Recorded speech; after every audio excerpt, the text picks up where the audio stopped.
I'm wondering if you can set the stage and tell me what was going on in the society and in the field of anesthesiology during the time that you were president.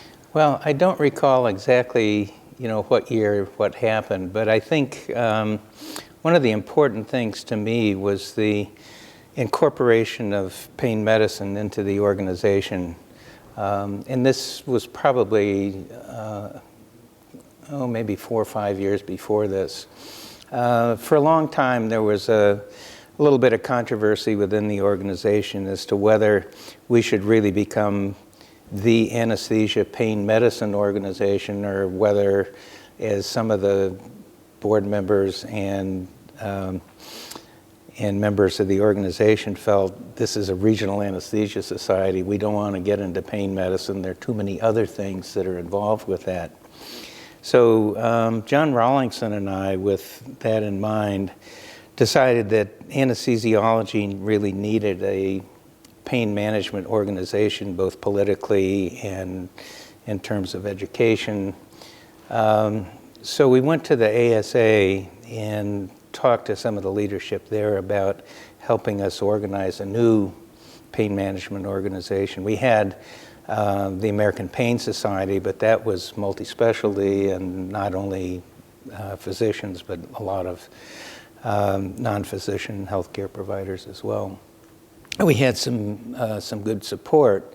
And about that time, we were at an ASA meeting, and Prithvi Raj approached us and said, "We don't want you to do this. We want ASRA to be the anesthesia pain medicine organization." So I have no regrets that we stopped at that point and turned that function over to the ASRA, and I think they've done a wonderful job of it, both in terms of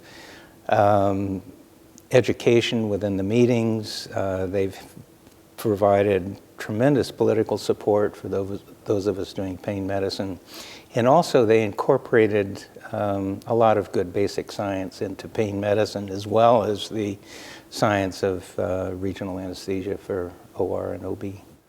So I went to the second ASRA meeting, and what I found was that the people like Harold Caron and Prithvi Raj and Alan Winnie, who were doing pain management at the time, were extremely approachable.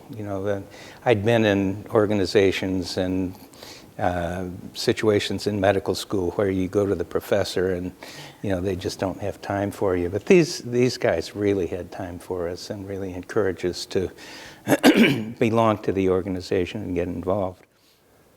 What 3 words, if you were to use just 3 words to describe ASRA, what 3 words would those be? I would describe teaching, basic science, and mentoring. I think all of those things are done extremely well. I've had a fair amount of basic science training and activity, and I think that's extremely important in terms of establishing the background and the rationale for things that we do. And I just love the fact that we've continued to incorporate the latest in science into our practice and our teaching. Mentoring, obviously, the original people that were in this organization did that so well, and I think we've done pretty well in carrying that out as well. And then education is so important. The organization early on filled a void that was just substantial, in that so many of the residency programs did very little in the way of regional anesthesia teaching. So people, as residents or as physicians coming into their practice, had to turn somewhere to learn these techniques. They knew they were valuable. They knew that patients did well. And ASRA was the place you went for it, and it still is.